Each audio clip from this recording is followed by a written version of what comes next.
Hey guys, and welcome back to another video with your girl Nye. So today I'm doing a little hair tutorial for y'all. I'm gonna be doing knotless braids on my girl Micah, and I'm gonna show y'all how I do it step by step. So I wash her hair, of course, nice, fresh and clean, and then we're gonna give it a nice little blowout, make the hair a little bit easier, and she was okay with that. And of course we use protectants.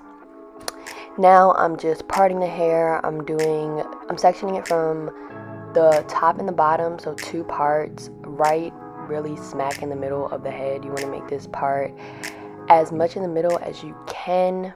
And as you can see, I'm taking my time, pull at the hair, make sure it's straight without hurting your client.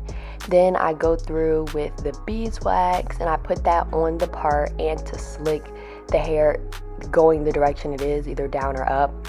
Then I take my comb and I really go through and make sure I got every piece of hair along with my Shine and Gem. This is your best friend. This is what I use the whole time. And get that HD parting, sis. Then I split that section into 2. And again, you see I'm taking my time. I'm using the Shine and Jam to secure all my parts. And then I am pre-parting because I'm doing triangle parts.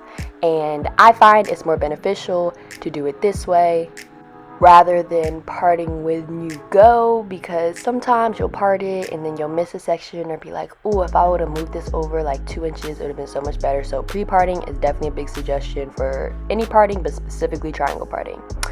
Now I put the Shine and Jam all over the part, and I'm taking my edge brush to really, lock it in there, make sure it's straight. Got to be, the spray is your friend for this. It's going to keep all them hairs locked down. This is the hair I'm using, the Freacher's braiding hair, and this was a big pack, and this was the pre-stretched one. And you're not going to need big pieces for this hairstyle because the hair is very dense, so a piece that big is good enough. And as you can see, it's pre-stretched, so you don't got to do nothing to it but throw it in there. So I have my hair sectioned. I'm holding it in 3 pieces, and I'm going to hook the hair in between my pointer and my thumb. That's what I'm doing this whole time, hooking it in, and then it becomes a part of the middle piece of hair and the outside piece of hair, and then I just plait it down.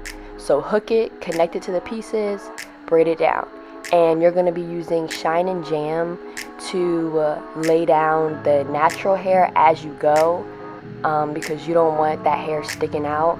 And make sure you're braiding going backwards. You see how I'm putting the hair back, because when you do that and you do it tightly, that's what gives it that very uniform look. So we got 1 braid done. Look at it, all cute. We put the little curlies in there. I'll show y'all how to do that.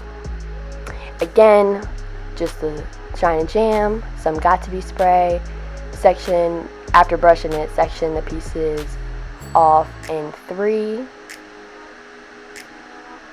and then put the hair in between your pointer and thumb, and it becomes a part of the outside hair and the middle piece. Again, grab that piece of hair, make it a part of the outside and the middle, and then plait it down.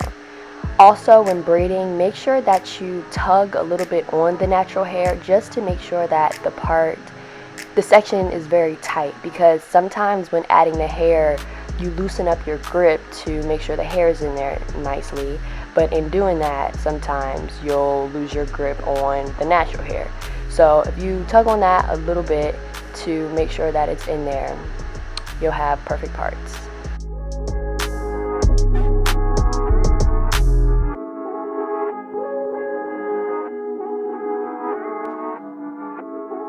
And guys, everything that I'm using in this video, I will have linked in the description, from the hair to the products that I'm using, so that if you want it, go down there. I put the links, check it out.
So when you're feeding in the little curly pieces, you're going to do it the exact same way that you would feed in the regular piece of braiding hair, except you're going to leave a piece out.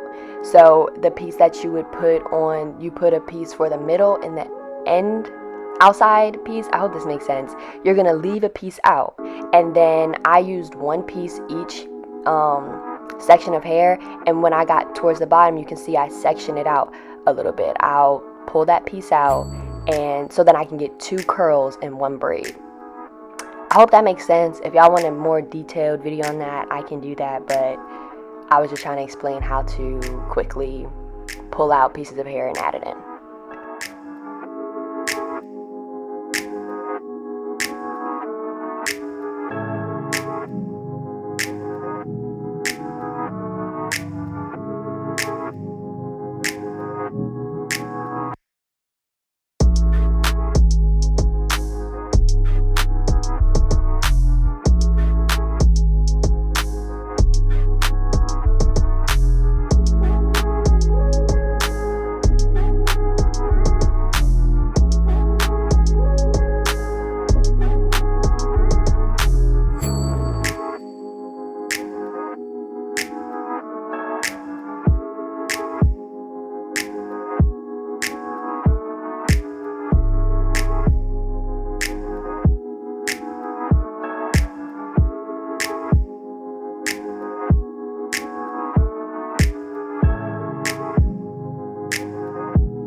So this is what she's looking like.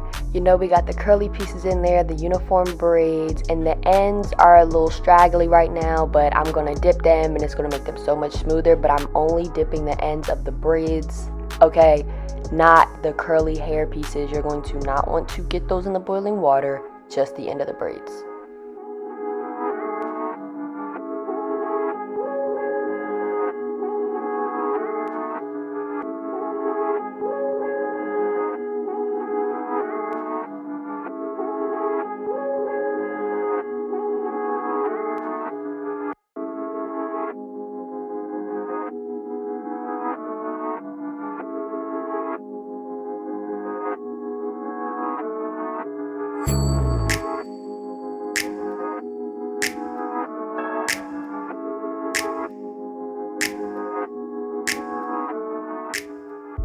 So here is our finished product, and as you can see, I dipped the ends and they look a lot better, a lot smoother, and the hair is clipped up, so make sure y'all do that. The parts is looking all clean and nice and shiny. That's what I got to be, and all that comes in. She loves her hair, and thank you guys so much for watching.